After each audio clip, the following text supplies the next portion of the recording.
sera à Kinshasa, la République démocratique du Congo, d'ici là. Mais déjà, il y a des contestations. Le mouvement citoyen conteste l'arrivée du président français. Et même au Nord Kivu, les jeunes disent non, que Macron, c'est une personne non grata, il ne peut pas piétiner les pieds en République démocratique du Congo. Nous allons en parler dans votre émission avec notre invité qui est déjà sur place. Nous allons parler des élections. Nous allons parler du dossier chinois, le projet chinois, comme vous le savez, les contrats chinois de l'époque. Où en sommes-nous? Est-ce qu'il faut réviser ces contrats? Les révélations de l'IGF, est-ce peut changer quelque chose? Nous allons parler aussi de l'Alliance des Congolais progressistes, qui est le parti cher à Jean-Tiningo Bilambaka. Est-ce que ces partis évoluent bien?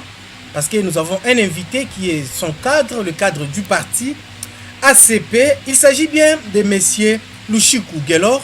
Avec lui que nous allons essayer d'analyser l'actualité et parler de son parti. C'est un cadre, au cadre du parti, allais-je dire.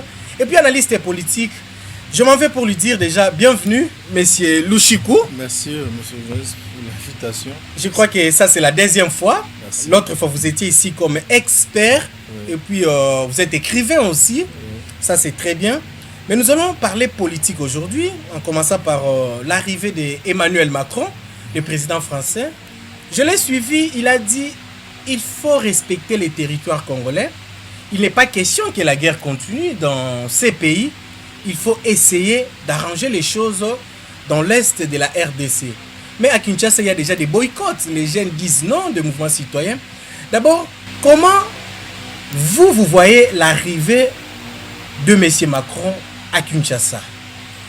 Merci pour la question. Je pense que le plus important, c'est de dire que le président Macron, c'est le président d'un pays qui vient dans un pays aussi qui est aussi totalement la République démocratique du Congo. Mais diplomatiquement parlant, le Congo n'a pas de problème avec la France. Exact. C'est tout à fait normal à ce qu'un président vienne aussi visiter. Il y a des visites de courtoisie, des visites diplomatiques. C'est son homologue. Mais le contexte actuel, c'est vrai, c'est un contexte de guerre. Mais on ne doit pas empêcher à ce qu'un président puisse venir visiter aussi notre pays. Nous venons d'avoir la visite du pape, qui est aussi un président quelque part, un chef d'État. Et nous avons aussi un nouveau chef d'État qui arrive. C'est vrai que par rapport à la guerre, il y a plusieurs connotations politiques qui entrent là-dessus. Mais moi, je me dis que... Mais il a dit aussi qu'il faut changer les donnes par rapport à la guerre. C'est aussi un moyen de renforcer encore ces relations diplomatiques entre la France et la RDC. Et surtout que la France, ce n'est pas n'importe quel pays. C'est un pays qui a le droit de veto, qui participe dans ces conseils des Nations Unies. Et il peut aussi porter la voix de la RDC jusqu'à ce niveau-là. Mais comme vous avez dit au début, les propos du président Macron est resté plus dans des déclarations. Nous avons toujours suivi ces déclarations-là. La guerre doit cesser, l'ennemi doit quitter le territoire, il faut des accords, il faut ceci. Et c'est un langage de la démagogie, comme on dit en politique. On appelle ça un langage diplomatique, des choses comme ça. Mais ici, il faudrait que lorsque le président va venir, je pense, il faut féliciter ces mouvements-là. Ces mouvements, c'est un message, au fait. Les mouvements citoyens, qui protestent contre son arrivée. Voilà, il viendra, il ne faut pas l'empêcher, il doit venir. C'est un message pour dire que nous avons besoin aussi d'une contribution réelle. De la France. De la France. C'est-à-dire d'un soutien réel de la France pour mettre fin à ces conflits. Parce que parfois, la France aussi maîtrise quelques tenants aboutissants par rapport non, mais on accuse Emmanuel Macron d'être le parrain de Kagame. Déjà, je ne peux pas le déclarer ici. Mais parce qu'il est président et qu'il a la possibilité d'aller voir son homologue Kagame, parce qu'on parle d'une tournée africaine qu'il est en train de faire, je pense qu'il peut aussi aller voir le président Kagame pour lui dire, comme notre président Félix l'a dit, qu'il doit cesser de soutenir ces mouvements rebelles dans notre pays. Parce que ça endeuille la population et ça empêche même la mise en place d'un processus de développement. Et aujourd'hui, on estime que ça peut même hypothéquer l'organisation des élections dans les jours qui arrivent. Mais comment vous voyez un peu l'attitude des jeunes du Nord Kivu? Est-ce qu'ils ont droit quand même de refuser l'arrivée de Macron? Ou bien il ne suffit pas de refuser, mais d'accepter que Macron arrive sur terrain et faire des plaidoyers aussi vis-à-vis de la communauté internationale? Je pense que nous sommes dans une démocratie. Il faut laisser aussi les gens s'exprimer comme il se doit. La jeunesse du Nord Kivu, c'est une jeunesse qu'il faut encourager. Parce que c'est cette jeunesse qui se réveille toujours spontanément face à un mouvement rebelle, face à une attaque d'un territoire de notre pays. La jeunesse réagit toujours. Cette jeunesse réagit. Et aujourd'hui, par rapport à l'arrivée de Macron, je pense que ces réactions, c'est un message. Pour dire que nous ne voulons pas seulement des déclarations, nous ne voulons pas seulement des mots, des phrases, mais nous voulons des actions.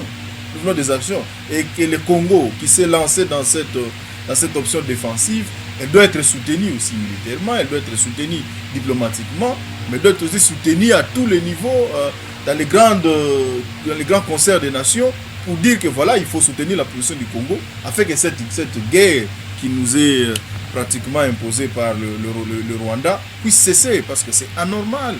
Comment un mouvement rebelle peut arriver là, commencer à conquérir des territoires qui rejette même les accords, tout ce que vous dites. Vous imaginez, on a signé l'accord avec cette organisation de l'AEC, où il y a eu plusieurs pays qui ont amené leurs fractions d'armée dans notre pays.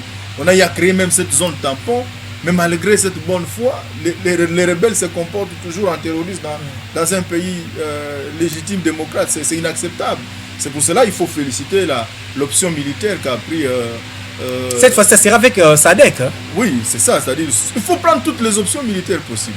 Même l'EAC nous a pratiquement aussi mis dans cette position de croire que les accords peuvent résoudre un conflit. Vous voyez, on a créé la zone tampon pour permettre à ces rebelles de se cantonner et de quitter, soit de se retirer. Mais ces rebelles en ont profité de cet amour pour récupérer d'autres territoires. C'est inacceptable. Et ces troupes qui sont dans notre pays n'arrivent pas à faire le travail pour lequel ils sont sur le terrain. Ce n'est pas une mission d'observation, mais c'est une mission offensive. Et on ira avec la SADC, c'est vrai. On ira même avec l'Union africaine, c'est vrai. Mais combien le Congo dépense par rapport à ça? C'est pas gratuit. Exact. Vous voyez, c'est-à-dire que le Congo est en train de perdre chaque jour. On vous dit qu'il y a des efforts de guerre, il y a de l'argent qui se dépense. Moi, je fais les thèses, je sais comment ça se passe. Et surtout qu'on est en train aussi de remettre en cause le commandement. Vous savez, parfois, l'argent qui sort au ministère du budget, ce n'est pas l'argent qui arrive sur le terrain. Il y a un problème aussi de chaîne de commandement. Très bien.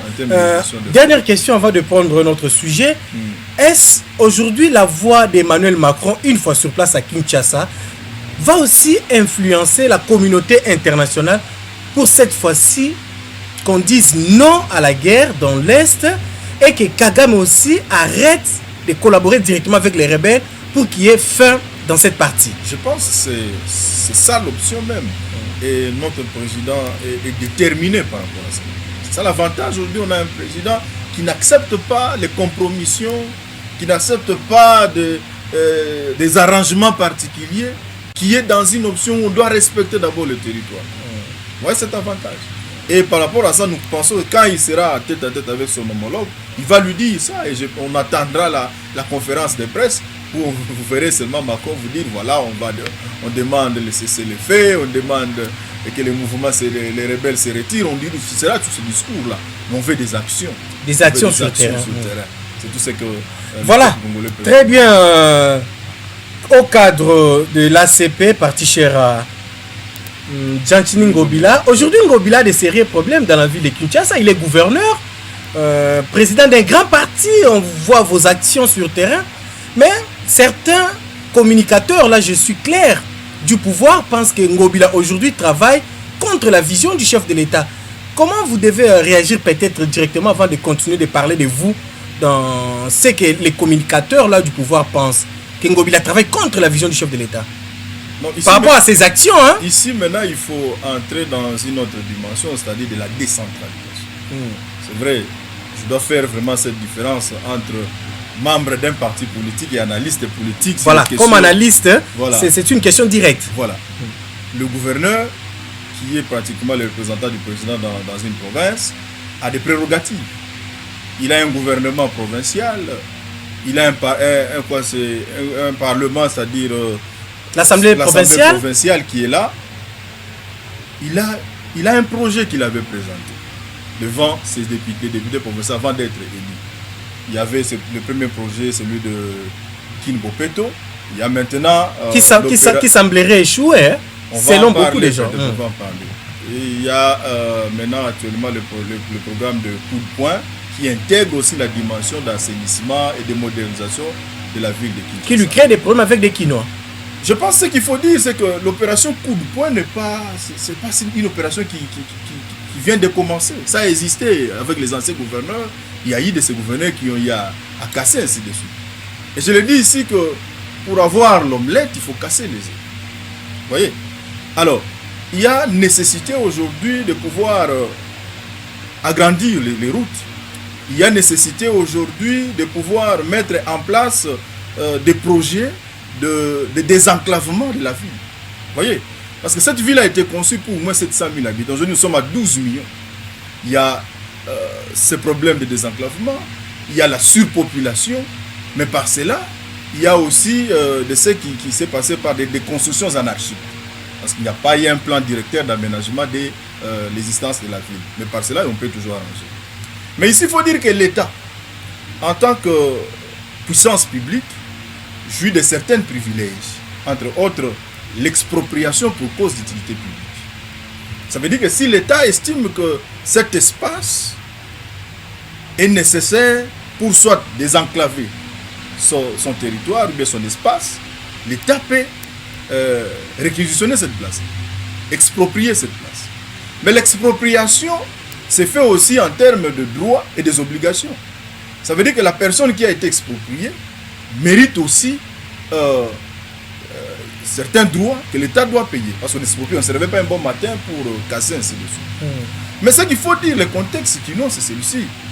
Qu'il y a de ces parcelles qui ont été cassées ou bien détruites. Mais pourquoi pas poursuivre tous ces gens-là qui ont contribué, voilà, pour la construction de ces parcelles, qui ont eu à avoir les indemnités de plus de 10 fois, plus de 7 fois, plus de 15 fois même. Mais les gens, dans leur malédicité, ont eu à vendre des parcelles comme ça à d'autres personnes et aujourd'hui ils sont victimes.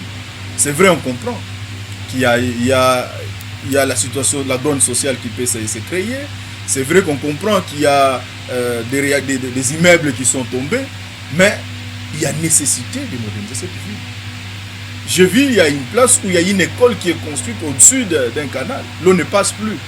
Il y a nécessité d'aménager parce que l'eau, la précipitation d'eau n'est plus la même dans 1990, 60, ainsi de suite.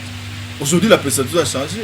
Vous voulez qu'il y ait une mort d'homme où les élèves vont, l'école va s'écrouler, les élèves vont mourir et là on va interpeller le gouverneur. Je pense aujourd'hui il faudrait qu'on soutienne cette vision. Et moi je me dis, je félicite la population quinoise par rapport à cela. Non mais elle condamne Ngobila. Non, c'est la population quinoise même qui montre que Ndakoué Bazou déjà indemnité. C'est vrai, nos frères, mais ils sont de l'Union sacrée, ces gens-là qui sont venus. Ils étaient ici, là où vous êtes là, ils disent que Ngobila ne travaille pas pour l'intérêt du chef. Ils doivent dissocier Ngobila gouverneur et Ngobila politique moral d'un parti politique. En tant que gouverneur, il a pris une décision salvatrice. Aujourd'hui, vous verrez des panneaux partout, on a détruit. Il y a l'agrandissement des routes. Alors sur le plan politique, vous pensez que Ngobila fait bien son travail vis-à-vis de la vision du chef de l'État? Mais écoutez, moi j'ai écrit un ouvrage sur l'ACP, avant la sortie officielle de l'ACP, et j'ai même présenté cet ouvrage au gouverneur, pour dire que c'est ce parti qui a compris la nécessité ou c'est-à-dire le bien fondé de soutenir la vision du chef de l'État, mais pas seulement ça, intégrer la population quinoise ou congolaise d'une manière générale dans le processus de progrès et de développement. Vous voyez, l'Alliance des Congolais progressistes. Et aujourd'hui, il n'y a aucun parti politique qui peut se concurrencer à l'ACP. Nous avons aujourd'hui organisé, c'est un parti qui vient de naître, mais qui se concurrence aujourd'hui avec des grands partis qui on va venir. J'en arrive. On a organisé le processus d'enrôlement. Dites-nous ce parti qui a mobilisé plus que l'ACP dans la ville de Kinshasa. Dans la mobilisation, ça s'achète aussi. Non, ça s'achète pas. Allons-y avec les élections, comme on en parle déjà. Plus de 20 000 à 50 000. Quand vous distribuez des 1000 francs, 1000 francs à un peuple affamé qui n'a pas mangé depuis le matin. Il y a des vraies idées, des gens qui accompagnent la vision du chef de l'État. Parlons élection cette fois-ci. Oui. Il y a l'ancien président de la CENI, Corneille Nangaa, qui se pointe lui aussi, il serait candidat à la présidence. Il pense que pour que nous puissions avoir la paix, une bonne élection, il faut que les politiques se retrouvent autour d'une table. Est-ce pour avoir des élections apaisées en cette période, nous devons encore, où les politiques doivent se retrouver encore sur une table, selon vous, étant qu'analyste politique? Non, je m'intègre plus dans une acception prospectiviste. Qu'est-ce qu'on a eu avant et qu'est-ce qu'on a eu après? Et qu'est-ce qu'on aura même dans le futur? Avant, on passait par ces compromissions. Vous savez, il y a eu l'accord de Sun City, on a eu organisé les élections, les cas embardés, des accords, des arrangements. Et tout ça faisait perdre de l'argent au pays. Est-ce qu'il faut toujours aller des compromissions, des accords, des arrangements particuliers, donner des postes à X ou Y pour qu'on ait réellement ce consensus, pour avoir réellement les élections dans ce pays? Il faut ça? Non. Il y a une CENI qui a été installée. Tout ce qui a été dit, même ceux qui ont contesté les bureaux aujourd'hui se sont fait enrôler. C'est normal, c'est la classe politique congolaise, nous la connaissons comment elle fonctionne. Mais il faudrait que les gens se préparent réellement pour les élections. Les gens doivent se préparer. Vous pensez que les autres ont peur des élections? Sincèrement, le président de la République était clair lors de son discours devant le Parlement. Préparons-nous pour les élections. Pensons au renouveau de la classe politique. C'est pour cela que nous, les jeunes, nous sommes maintenant mobilisés pour les questions de politique. Donc vous pensez que le processus va bon train? Le processus est en train d'aller à bon train. Et on doit soutenir cela. Corneille Nangaa, c'est son droit de postuler. Mais parfois, lorsque je lis ces déclarations au niveau de cette chaîne, de cette radio-là africaine, je me suis dit... Mais, RFI? Oui. Est-ce que... En fait, c'est mal le courage que quelqu'un peut avoir, se réveiller un bon matin et dire, voilà, je postule aussi président de la République. Vous pensez qu'il n'a pas la capacité? Non, mais s'il vous plaît. Il n'y a pas de gens... Je suis en train de... J'écris un ouvrage, parce que moi, je suis dans les ouvrages. C'est un acteur de la société civile, hein? Je suis dans les ouvrages. Je viens d'écrire un ouvrage sur l'encadrement financier des institutions d'après la démocratie par l'IGF. Vous imaginez aujourd'hui si l'IGF commence à faire sortir un rapport sur la gestion de Corneille Nangaa, financier, pendant les élections de 2018. Vous pensez vraiment que c'est un homme sain? Et c'est ce monsieur-là. Vous ne pensez pas que ça sera une boîte à Pandore? Il n'y a pas de boîte à Pandore. Que ça va couler beaucoup de gens. Les politiciens savent qu'il y avait de surfacturation. Tout le monde savent qu'il y a eu une gestion opaque de cette institution d'appui à la démocratie. C'est pour cela, pour renforcer, il faut féliciter la mise en place de l'IGF. Et il faut donner à l'IGF la possibilité d'enquêter à tous les niveaux. Aujourd'hui, il faut féliciter les rapports qui sont sortis sur les contrats chinois. Ça, on va en parler. Et il faudrait que ça parte si les institutions d'appui à la démocratie. Les institutions d'appui à la démocratie, ce n'est pas seulement la CENI. Il y a eu la CNDH, l'ONDH à l'époque. Il y a eu les CESAC. Il y a des gens qui ont géré les CESAC à l'époque, qui sont aujourd'hui ministres, qui sont aujourd'hui, je sais, députés, ainsi de suite. Si on enquête là, vous verrez que c'est grave. On va en arriver là. Oui. Restons d'abord pour les élections. Oui. Vous êtes membre de l'Union Sacrée, ACP, votre parti politique. Oui. Certains pensent que l'Union Sacrée, c'est égal à ce qu'on avait vécu à l'époque, excusez-moi, FCC Cash, où on retrouve tous ces caciques là venus dans l'Union Sacrée pour distraire le chef de l'État. Je ne peux pas citer les noms ici. Vous connaissez les institutions que nous avons ici dans notre pays. Oui. Qui sont ces gens qui dirigent ces institutions? Alors vous êtes venus juste pour distraire Félix Tshisekedi de ne pas réussir à son mandat. Est-ce que l'Union Sacrée travaille réellement pour l'intérêt de la population? L'Union Sacrée en tant que plate... En fait, l'Union Sacrée, c'est la vision du chef. Voilà, parle-nous un peu de ça. D'abord, c'est comme si à l'Union Sacrée, beaucoup de gens ne comprennent même pas c'est quoi l'Union Sacrée. C'est quoi votre vision, l'Union Sacrée? Je suis spécialiste des questions. Voilà, aidez-nous. Doctorat les peuples vont aussi comprendre. L'Union Sacrée, cette organisation politique, plateforme électorale, vise quoi au juste? En fait, au départ, ça a été cette vision du président de la République. On a adhéré dans cette vision. Pour faire quoi? Pour réellement participer à sa vision aussi. Sur la bonne gestion. Voilà, la bonne gestion. Les peuples d'abord. Mise en place de l'état de droit, qui est pratiquement le projet de société qu'a présenté le président de la République lorsqu'il était candidat président. Est-ce aujourd'hui vous êtes dans ça? C'est pour cela que j'aimerais dire ceci. La vision, elle est là. Mais il faudrait organiser la vision.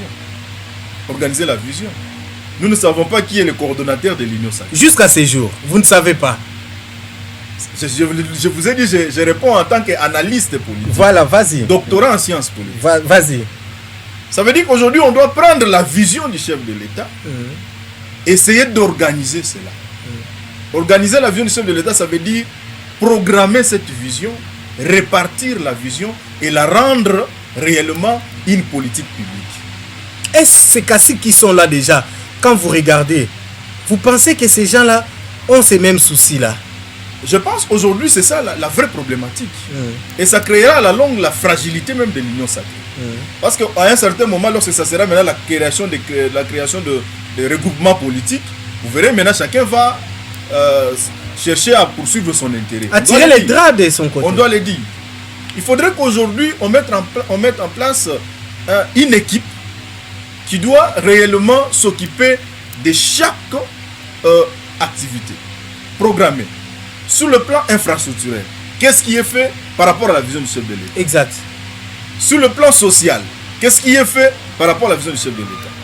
Sur le plan environnemental, ainsi de suite. Ça, vous parlez comme un technicien, c'est bien. Je dis, mais qui sera en mesure d'appliquer ça? Il vous reste encore une année dans ce pouvoir. Il vous reste une année. Possible. C'est possible. C'est-à-dire ce sont des cabinets de réflexion qui doivent apporter des réflexions qui produisent le développement du pays. Mais institutionnellement parlant, le chef de l'État est celui qui met en place ce qu'on appelle la politique publique. Mais la politique du chef de l'État est appliquée par son gouvernement. Le gouvernement existe, les ministres sont là, on appelle les wailleurs, ainsi de suite. Mais au niveau politique, par rapport à la vision du chef de l'État, union sacrée, il faudrait que dans cette union-là, qu'on ait ce qu'on appelle une coordination. Composé, c'est vrai, de tous ces hauts cadres, ces grands leaders politiques. À vous attendre à dire, c'est comme si aujourd'hui le bilan de l'union sacrée est négatif. Le bilan de l'union sacrée n'est pas négatif, mais le bilan de l'union sacrée est difficile à évaluer. Pourquoi? Difficile à évaluer, pourquoi? Parce que nous ne savons pas, en tant qu'acteurs politiques dans cette union-là, nous ne savons pas l'apport de tout un chacun. Parce qu'on dit, voilà, celui-ci est spécialiste de ceci. On parle, par exemple, on fait la répartition. On dit, le secrétaire général, par exemple, de l'IDPS, il est membre de l'Union sacrée. Quel est son rôle? Quel est son apport? Le président du Sénat, l'honorable Bahati, est dans l'Union sacrée. Quel est son apport? Ça dit, c'est ça. Ça dit, il faudrait que chaque représentant, chaque leader, puisse réellement apporter quelque chose. Est-ce que vous ne pensez pas qu'il est temps de casser ça? Non, il n'est pas temps de casser. Pourquoi? Parce que nous sommes derrière la vision du chef de l'État. Une vision ne se casse pas à mi-parcours. Le président a une vision, c'est lui le chef en fait. C'est lui le concepteur de cette les guides même. Les guides. Et le guide ne casse jamais, c'est un leader en fait. Un leader ne cache jamais ses objectifs à mi-parcours. Sinon vous recommencez à gérer, ça vous fait perdre. Vous êtes analyste, scientifique, technicien. Oui. Des propositions que vous faites, c'est déjà bon. J'ai suivi aussi un autre jeune intelligent qui disait il faut tous ces caciques-là qu'on les mette de côté, qu'on prend quand même des jeunes qui réfléchissent comme vous pour accompagner cette vision-là. Est-ce que vous pensez qu'il faut mettre fin avec ces caciques-là qui sont au niveau des institutions pour faire marcher l'union sacrée? Je ne suis pas dans cette logique. Je ne suis pas dans cette logique dans la mesure où nous sommes dans ce qu'on appelle la lutte des classes.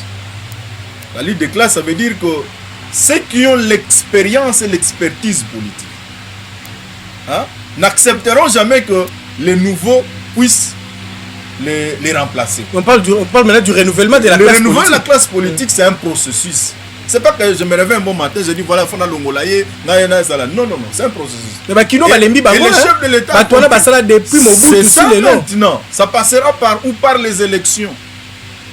C'est là que la population qui a le pouvoir de décider, sur base de sa carte d'électeur, va décider s'il faut donner toujours le pouvoir à ces caciques-là. S'il faut donner, il faut réellement renouveler la classe politique. Très bien dit. Nous allons prendre, chers téléspectateurs, là, je suis en face d'un spécialiste qui est aussi acteur politique. Le contrat chinois qui fait couler d'encre et salive, Alinguette, monsieur l'inspecteur, je vous félicite. Coup de chapeau pour le travail que vous faites. Contrat chinois, est un fiasco depuis l'époque, depuis 2008 jusqu'à ces jours. Les Chinois eux-mêmes rejettent les rapports de l'IGF. Les autres encouragent. Mais nous avons suivi les passages de ces gens qui ont géré ces contrats.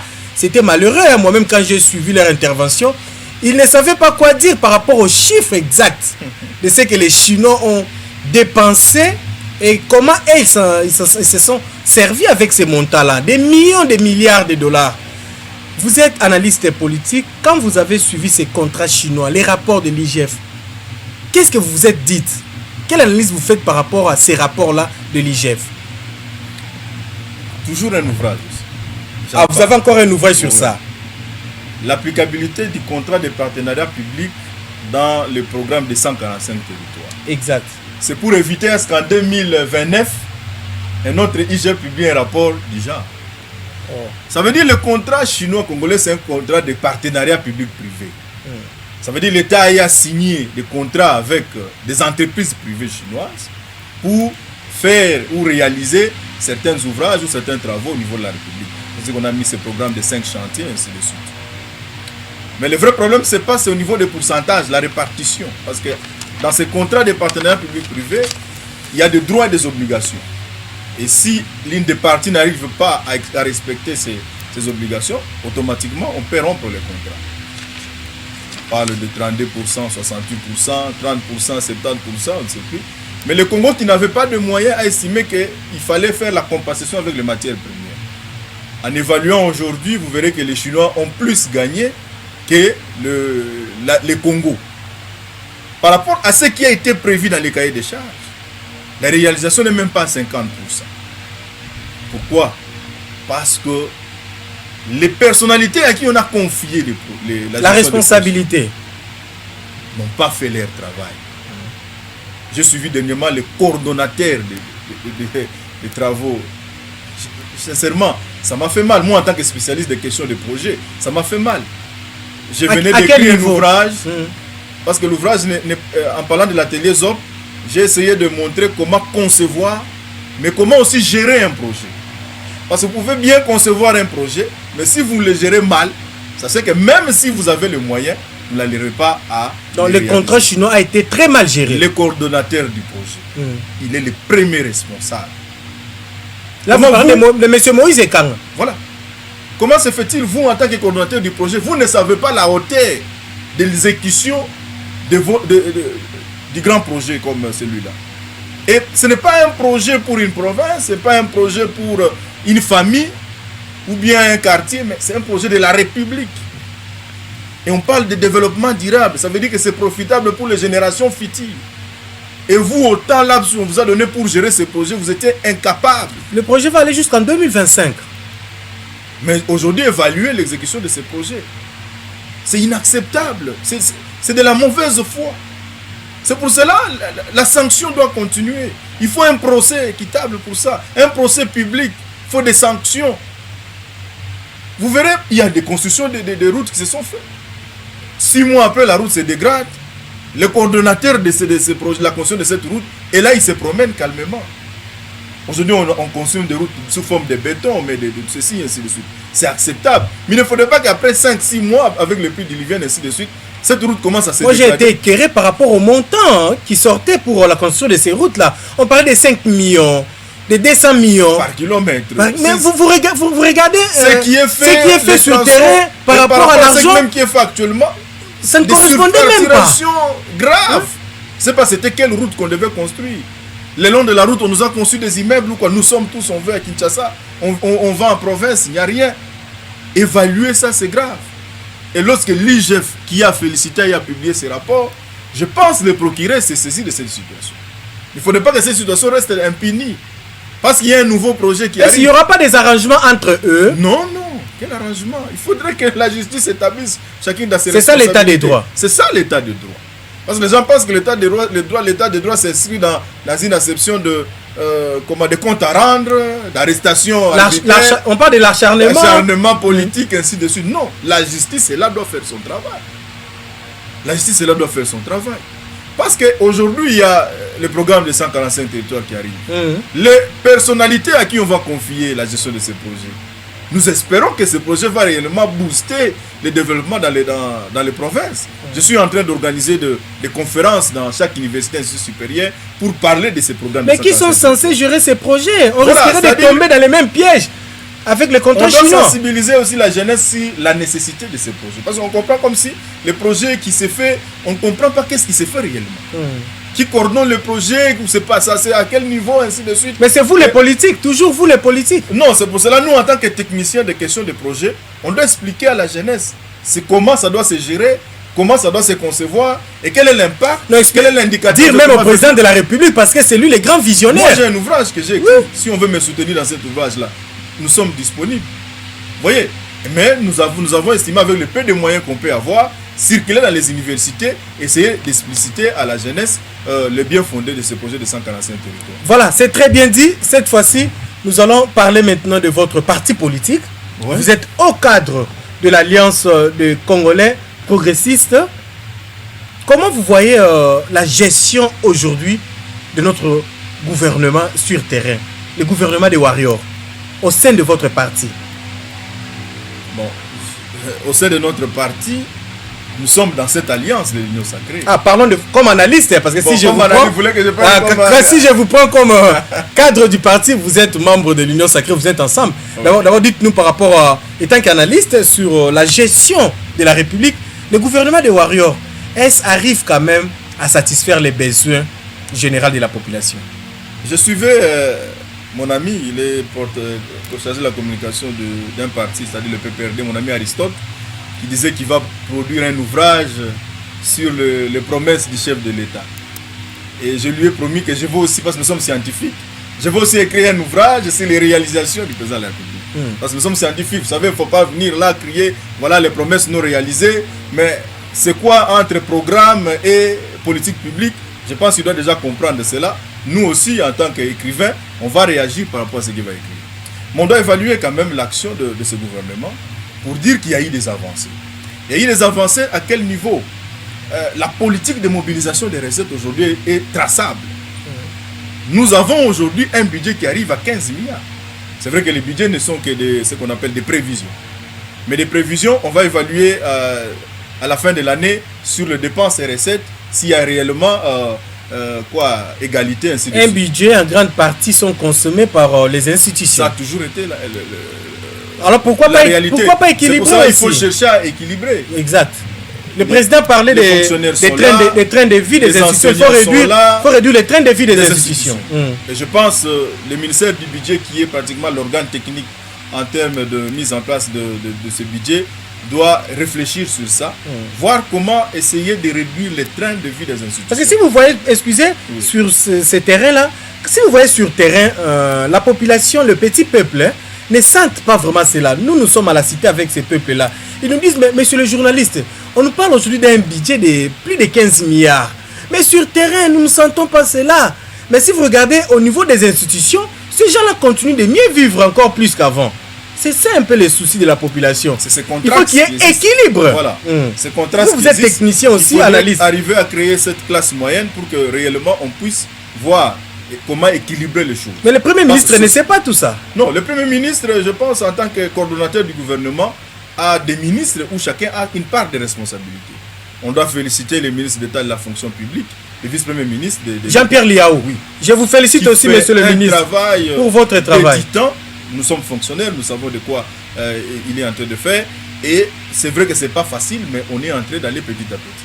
Mais il faudrait qu'aussi les autres... Mais il est le seul ministre, je l'ai dit dans mon émission, hein, monsieur Jean-Pierre Liao, vous êtes le seul ministre qui travaille bien, vous êtes le vrai warrior, et non les autres.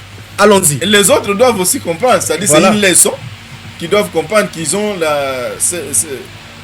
ils doivent être aussi intégrés dans cette dynamique de pouvoir faire en sorte que, sur base des objectifs qui sont assignés à leur ministère, que cela puisse se sentir au niveau de la population. Oui. Sur le plan social, il y a un sérieux problème. Il y a un sérieux problème. Il y a le taux de dollar qui est en train d'augmenter. Il y a les denrées alimentaires qui augmentent dans les marchés. Et il faudrait que le ministère, on doit le dire qu'on n'a pas encore un ministre de l'économie jusqu'à maintenant. Depuis que l'autre était C'est pourquoi il faut remanier ce gouvernement. Il y a un remaniement technique qui s'impose. Il y a un remaniement technique. Mais pourquoi ça traîne? On appelle ça quoi? C'est de la bonne volonté du président de la République. Exact. C'est lui, celle qui sait. C'est vrai, il est dans les consultations politiques. C'est pas facile. C'est dans les alliances. Mais je pense d'ici là, on aura un gouvernement remanié techniquement. Voilà, nous allons chuter, nous sommes déjà à la fin. Quel serait votre mot par rapport à votre parti politique? Parce que les élections arrivent. Les élections arrivent, nous à l'ACP, nous sommes déjà préparés. Je pense, je l'ai dit, par rapport à l'enrôlement, il n'y a aucun parti qui a mobilisé comme l'ACP, que ce soit au niveau de la ville, que ce soit au niveau de l'intérieur. Ça, je peux vous rassurer, nous avons des images pour cela. Vous êtes aussi candidat? Nous ferons une émission spéciale pour vous présenter les activités de ces grands partis l'ACP. Je suis candidat, je me suis fait enrôler à Kimbanseke. Donc je suis candidat provincial dans cette circonscription de Kimbanseke. Là, on aura un message, je pense au moment opportun, là, ce n'est pas pour le moment. Oui, oui. Au moment opportun, on viendra avec des propositions. Nous, on vient avec des propositions de loi. On ne veut pas dire, voilà, on va vous construire ceci, on va faire... Non, non. On vient avec des propositions de loi, surtout au niveau de la jeunesse. Parce que par rapport à mon ouvrage, l'atelier ZOP, je viendrai avec une proposition qui fera en sorte que prochainement, on ne puisse plus avoir la multiplication du phénomène Koulouna. Vous voyez, par exemple, exact. Qu'est-ce qu'on doit réfléchir au niveau de la ville? J'ai déjà un ouvrage, j'avais écrit cet ouvrage, je pense avoir déjà... Alors, le chef de l'État peut vous faire confiance. J'ai cet ouvrage, c'est-à-dire aujourd'hui, on peut réduire, diminuer le phénomène Koulouna à travers la politique de réinsertion sociale. Comment ça peut se faire? Nous l'avons déjà et nous le faisons en loi. Parce que le chef de l'État a reçu dernièrement les jeunes. Il a promis. Mais qu'est-ce qui est faux jusqu'aujourd'hui? Parce que même cette jeunesse qui a été reçue au palais du peuple, nous y étions. Elle peut encore revenir, en même 3 jours, le chef de l'État peut encore nous inviter, nous irons. Si on évalue par rapport aux promesses qui ont été faites, par rapport à tout ce qui a été même dit à certains membres du gouvernement, rien n'est fait jusqu'actuellement. Je pense que vous avez suivi toutes les questions que ces jeunes ont eu à poser. Qu'est-ce qui est fait jusqu'actuellement?